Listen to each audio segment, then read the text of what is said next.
Allora, torniamo a noi. Una delle questioni molto interessanti è quella della prevenzione sismica. Sì, partiamo prima con i geologi, poi subito con l'ordine. Siamo un territorio sismico? Oh, bella domanda. Certo che siamo sismici. Il nostro è un territorio sismico. Qui a Padova un po' meno rispetto ad altre zone del Veneto. Però è stata estesa la classificazione. È stata estesa, sì. Una questione politica, economica, di convenienza per il bonus, eccetera, oppure... No. Scendiamo il problema economico dal problema scientifico in se stesso. Così chiedo scientificamente. Dal punto di vista statistico vediamo che ci sono delle zone che sono più pericolose di altre, e in particolare per quanto riguarda questa nuova riclassificazione del territorio del Veneto, in particolare la zona pedemontana, per intenderci nel Bellunese, tra l'Alpago, la zona di Vittorio Veneto, via via spostandosi verso ovest fino quasi ai margini di Bassano. Ecco, quella zona lì è stata riclassificata, incrementando la sismicità. A cascata anche le zone limitrofe. Perché questo? Perché noi sappiamo che lì, in quel settore, emergono delle grandi strutture, e queste sono figlie di queste conoscenze tipicamente di studi tettonici di geologi, grandi strutture che rappresentano lo scontro continentale, fatta molto in sintesi. In altri termini, noi siamo in una zona che è pericolosa proprio perché siamo ai margini di queste placche che si stanno, chiamiamo così. Siamo nella zona di sutura di placche. Bene, queste faglie passano a profondità rispetto ai centri abitati di 7, 8, 15 chilometri, e ogni volta che avviene un movimento danno un riflesso di sé in superficie. Gli spostamenti sono dell'ordine, do dei numeri perché vado zona a zona, ma sono dell'ordine di 2 mm all'anno, no? 2 mm all'anno. Pochissimo. Sì, pochissimo, però se moltiplichiamo per 10 anni sono 2 centimetri, e se pensiamo che questi 2 centimetri si manifestano tutto d'un botto, capiamo che la scossetta arriva. Ecco, allora lo sforzo che stiamo facendo è riclassificare, ed è avvenuto proprio recentemente in marzo, la riclassificazione del territorio del Veneto con ricaduta poi dal punto di vista ingegneristico, cioè le forze con cui vengono progettate le strutture vengono incrementate. Noi adesso ci scandalizziamo perché abbiamo i coefficienti sismici, cioè l'incremento di queste forze pari al 10-15%. Io dico sì, consideriamo che è un aggravio di spese, ma in certi paesi, ho lavorato in Costa Rica, e l'incremento sismico è del 0,6%, no? O in altri posti, California, 0,67%, quindi non è uno scandalo, però lì prevengono. E noi abbiamo un territorio che è da riguadagnare da questo punto di vista un po' alla volta, perché abbiamo una storia molto antica e a questi problemi ci stiamo arrivando adesso, quindi adesso di nuovo un altro passetto per migliorare. Meglio tardi che mai. Certo. Ci è arrivato un messaggio poco fa, se la regia cortesemente lo rimette in onda, che così lo leggo, adesso non so chi di voi due può rispondere, poi volevo chiedere se esiste una cartina o sito in cui vedere se il proprio comune è in zona sismica e che tipo di rischio c'è. Grazie. Allora, sì, IGS, infatti qua passa la parola automaticamente. Prego. Allora, tutto il territorio nazionale è zona sismica praticamente, quindi ci sono nell'ultima delibera allegata all'ultima legge, la delibera che è entrata in vigore regionale, che è entrata in vigore il 15 maggio, se non erro, no?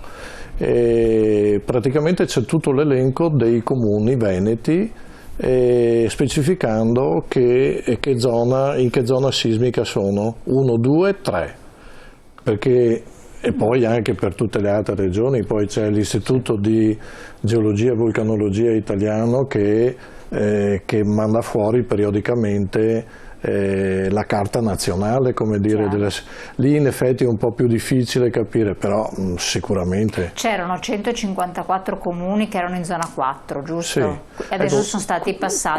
Questo è un punto fondamentale, perché c'è stato molto da ridire e secondo me abbiamo fatto anche forse confusione anche noi per certi aspetti. Allora, è stato riclassificato e l'abbiamo chiesto a viva voce ormai da parecchio tempo gli ingegneri, anche i geologi, anche altre professioni qui in Regione Veneto, no? Di riclassificare le zone sismiche che fino a poco tempo fa erano 1, 2, 3, 4, sì. D'accordo? E da 1 molto sismica, 4 esattamente, sismica. Dal più pericoloso, zona 4, insomma Padova, Venezia, eccetera. E questo qui era una classificazione, come dire, precedente.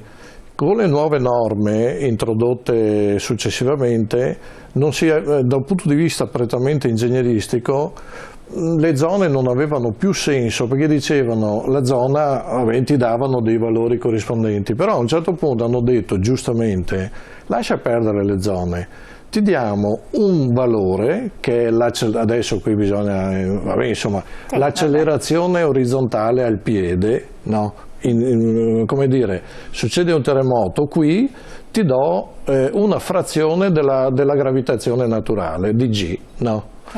E ti do delle tabelle e tu, se devi progettare qui, ti guardi la tabella, hai G01, 02, 03, 028, tu devi applicare quello. Quindi utilizzo di materiali, di tecniche costruttive che possono essere diverse da zona a zona. Da lì tu devi fare tutte le tue simulazioni e le tue verifiche e decidere calcestruzzo, acciaio, legno, cioè quello è un passo successivo, certo. Però il dato di partenza è che ti do un numero e tu con quel numero devi, certo. devi fare le tue calcolazioni, le tue verifiche. C'era questa incongruenza, come dire, no? Che fino a un certo punto c'era zone da 1 a 4 e ad un certo punto hanno detto lascia perdere quelle dal punto di vista pratico, ti do un numero che è appunto l'accelerazione al piede. Il sisma bonus, no, a un certo punto, perché purtroppo la normativa è talmente complicata che non si ricordano neanche più effettivamente. E allora cosa hanno detto? Chi può beneficiare del bonus fiscale sisma bonus? Zona 1, 2, 3. Avevano tagliato fuori. Brava. 4. No. Nel Veneto, in Veneto, c'erano 162 o 169, adesso non ricordo esattamente quanti, comuni su 508 che erano zona 4. Quindi no? Tagliati fuori. Quindi non potevano fino a ieri l'altro accedere al sisma bonus. E allora noi con le professioni hanno detto guardate basta, siccome noi adesso andiamo con questa, riclassifichiamo, facciamo una verifica molto semplice, l'abbiamo fatta perché basta, insomma è uno studio fatto dal mio dipartimento qui dell'università, è molto semplice, cioè dire mettiamo a confronto le due zone vecchia e l'accelerazione nuova e vediamo qual è il risultato. Cosa risultava? Che tutti i comuni erano in zona, praticamente dovevano essere automaticamente inseriti nelle zone 3. Ma adesso non tutti, però ce ne sono ancora tutti, cioè tutto il Veneto è 3? Yes. E quindi con la nuova normativa almeno da un punto di vista di progettazione e quant'altro tecnico per noi non cambia niente perché dobbiamo comunque applicare il metodo nuovo delle accelerazioni al piede, però da un punto di vista fiscale eccetera, ed è questa la battaglia importante che si è fatto, come dire, nei 169 comuni c'era il comune di Padova e quasi tutta la provincia, il comune di Venezia e quasi tutta la provincia, un po' di... dove praticamente le costruzioni non potevano essere, giovarsi di questo beneficio fiscale, ma erano magari a rischio probabilmente. Il rischio, diciamo, partiamo dal concetto che il rischio è sempre quello, no? È un qualcosa che uno scrive sulla carta. Certo. No? E se il rischio è legato all'accelerazione al piede che mi hai detto che ti dimostro che è come zona 3, e allora devi risolvere il problema. Siamo andati avanti 2 anni, però adesso diciamo grazie alla Regione, ma bisogna anche dire le cose come sono. Insomma, gli uffici regionali, io sono sempre un pochino, non dico polemico, però insomma dovrebbero un pochino più ascoltare le professioni tecniche, perché a volte pensano che le professioni tecniche facciano solo prodomo solo, prodomo suo, prodomo loro, però non è vero, perché abbiamo comunque un ruolo di servizio sociale, e quindi quando le federazioni, gli ordini inviano delle documentazioni, le inviano con dei presupposti tecnico-scientifici, quindi non è che mi spiego. Sì.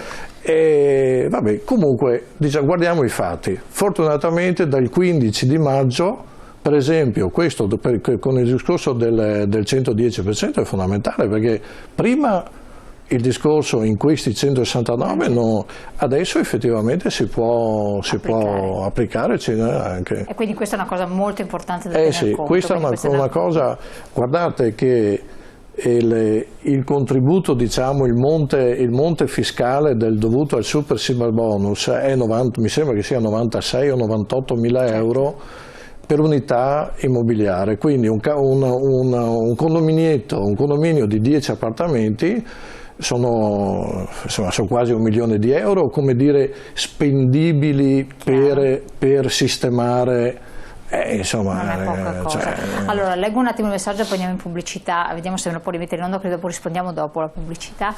Che tipo di interventi bisogna fare per tutelare la propria abitazione da eventi sismici? Si possono fare lavori dopo la costruzione della casa oppure non servono?